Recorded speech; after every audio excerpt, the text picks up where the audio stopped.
Lecture de la lettre aux Hébreux. Frères, en entrant dans le monde, le Christ dit « Tu n'as voulu ni sacrifice ni offrande, mais tu m'as formé un corps. Tu n'as pas agréé les holocaustes ni les sacrifices pour le péché. Alors j'ai dit « Me voici, je suis venu, mon Dieu, pour faire ta volonté, ainsi qu'il est écrit de moi dans le livre. » Le Christ commence donc par dire « Tu n'as pas voulu ni agréer les sacrifices et les offrandes, les holocaustes et les sacrifices pour le péché, ce que la loi prescrit d'offrir. » Puis il déclare « Me voici, je suis venu pour faire ta volonté. » Ainsi, il supprime le premier état de choses pour établir le second. Et c'est grâce à cette volonté que nous sommes sanctifiés par l'offrande que Jésus-Christ a faite de son corps une fois pour toutes. Par 2 fois, dans ces quelques lignes, nous avons entendu la même phrase. « Me voici, je suis venu, mon Dieu, pour faire ta volonté. » C'est une phrase du psaume 39. Donc, je me penche d'abord sur ce psaume 39. C'est un psaume d'action de grâce. Il commence par décrire le danger mortel auquel le peuple d'Israël a échappé. Je cite, « D'un grand espoir, j'espérais le Seigneur. Il s'est penché vers moi pour entendre mon cri. Il m'a tiré de l'horreur du gouffre, de la vase et de la boue. Il m'a fait reprendre pied sur le roc. Il a raffermi mes pas. » Ce dont il est question ici, c'est la sortie d'Égypte. Et c'est pour cette libération qu'on rend grâce. Le psaume continue. « Dans ma bouche, il a mis un chant nouveau, une louange à notre Dieu. » Et ce chant nouveau, c'est « Me voici, je suis venu, mon Dieu, pour faire ta volonté. » Traduisez, la meilleure manière de rendre grâce à Dieu, ce n'est pas de lui offrir des sacrifices, c'est de nous rendre disponibles pour faire sa volonté.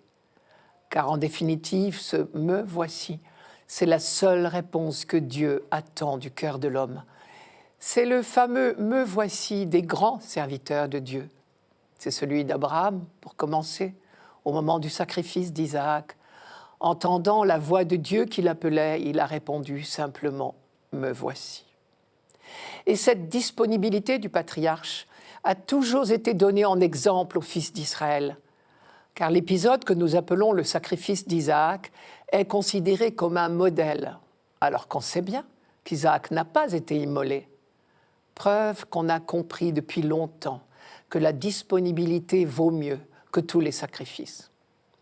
Un autre célèbre « me voici », ce fut celui de Moïse au buisson ardent. Et cette disponibilité a suffi à Dieu pour faire de ce berger, qui se disait bègue, le grand chef de peuple qu'il est devenu.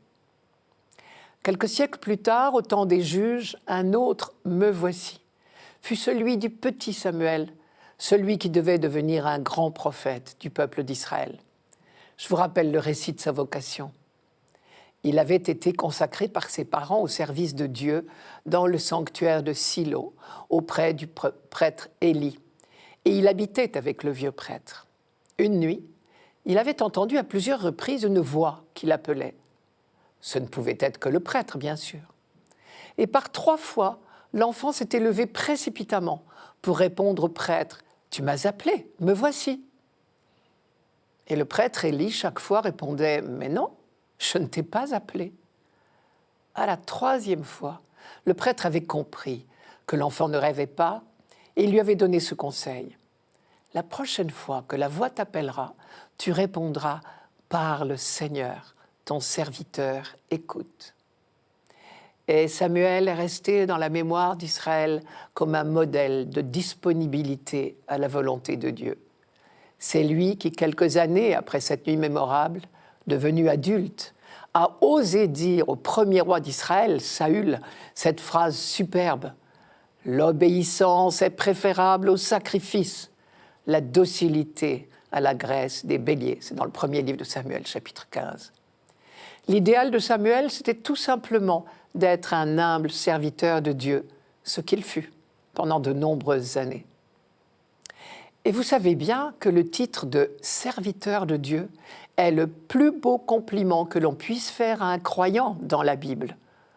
Au point que, dans les premiers siècles de l'ère chrétienne, dans les pays de langue grecque, on aimait donner à son enfant le prénom de Christodule, Christodoulos en grec, qui veut dire serviteur du Christ. Et il y a même un monastère de Saint Christodule à Patmos, par exemple.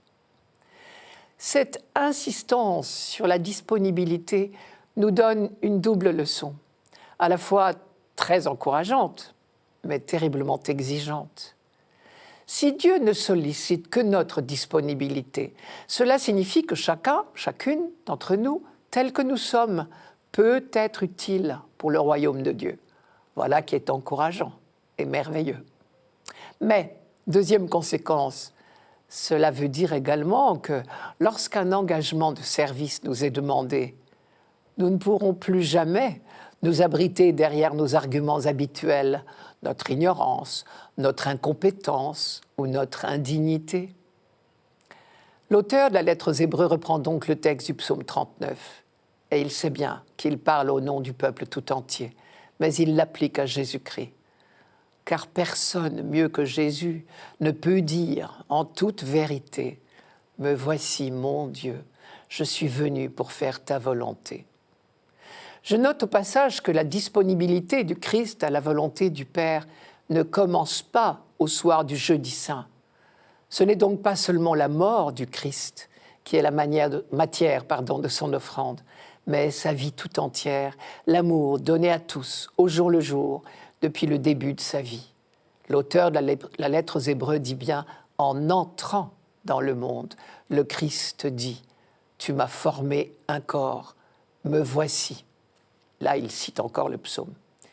Désormais, bien sûr, le corps du Christ que nous sommes n'a rien d'autre à faire que de continuer chaque jour à dire « Me voici » et à agir en conséquence, évidemment.